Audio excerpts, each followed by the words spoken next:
Somebody in for a licking? You bet. We're gonna smear him. Yeah, but 10 against 1. That's not very fair. Hello, my good friends. Today we'll be watching and talking through the speech that Frank Sinatra gave in 1945 in the film The House I Live In. The speech gives us many good reasons why we should be more thoughtful with what we say and how to craftily and orderly structure our thoughts in order to achieve maximum impact in the delivery of our message. Let's watch the video and we'll talk afterwards. I just want to know why the gang war. We don't like him. We don't want him in our neighborhood or going to our school. I've been living here as long as you. What's he got, smallpox or something? We don't like his religion.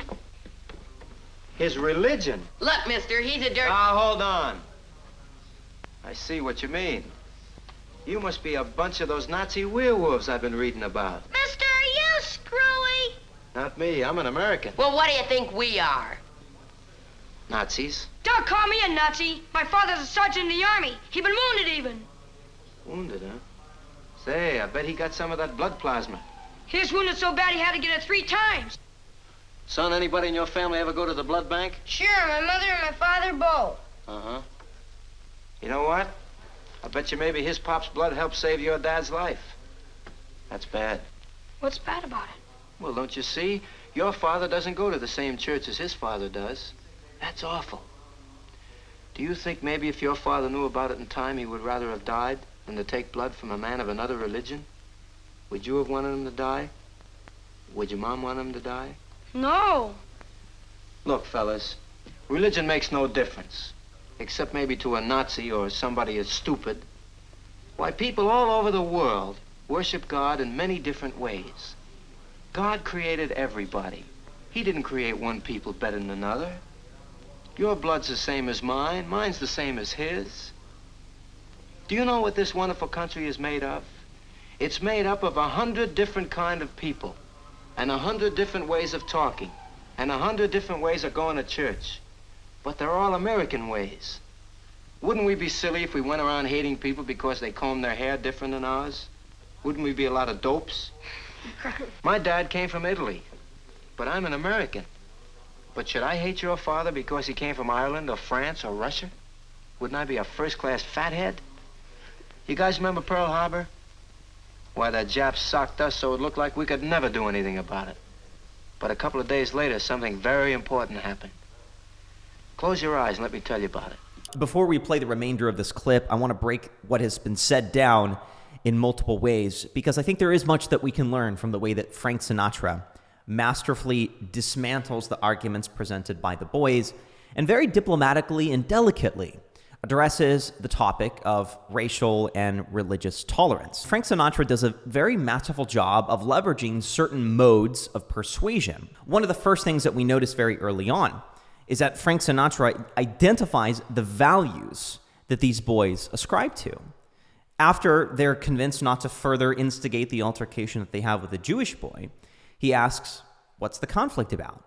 And they very quickly express that they're American. Not me, I'm an American. Well, what do you think we are? The other one is very quick to defend the patriotism of his father. My father's a sergeant in the army. He been wounded even. They also value teamwork. They're working together against what they identify as a common enemy.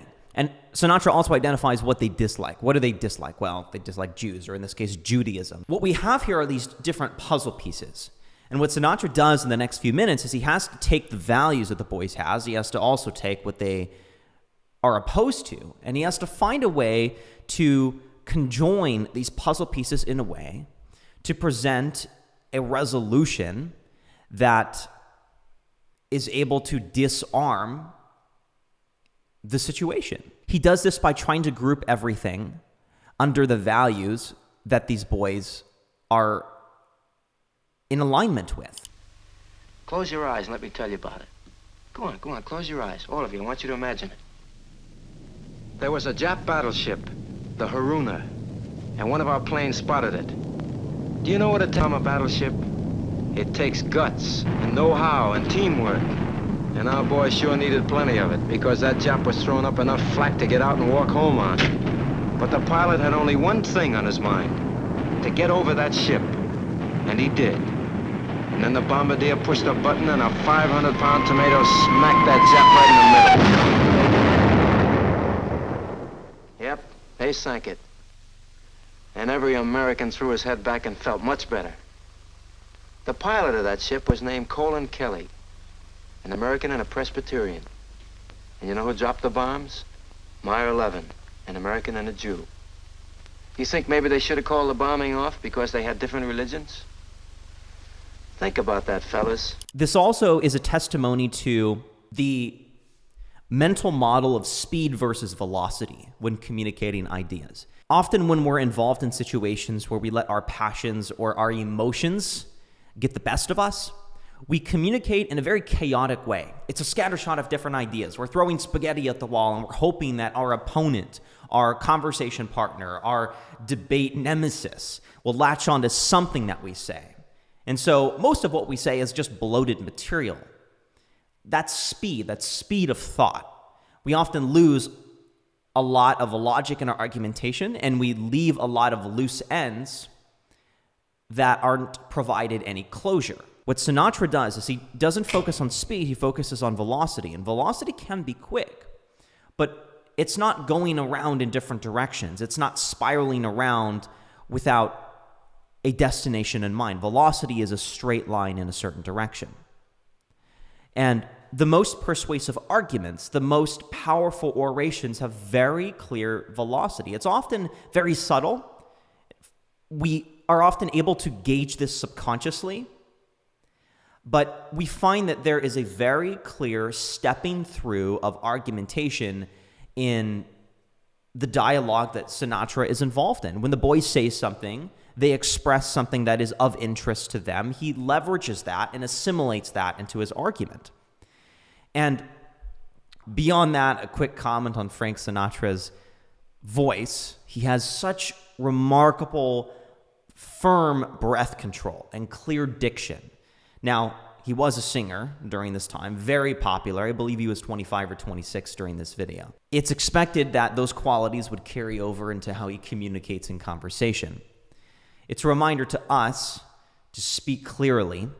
And one comment on the nonverbals is he very confidently includes everyone in the conversation. You'll see him looking around.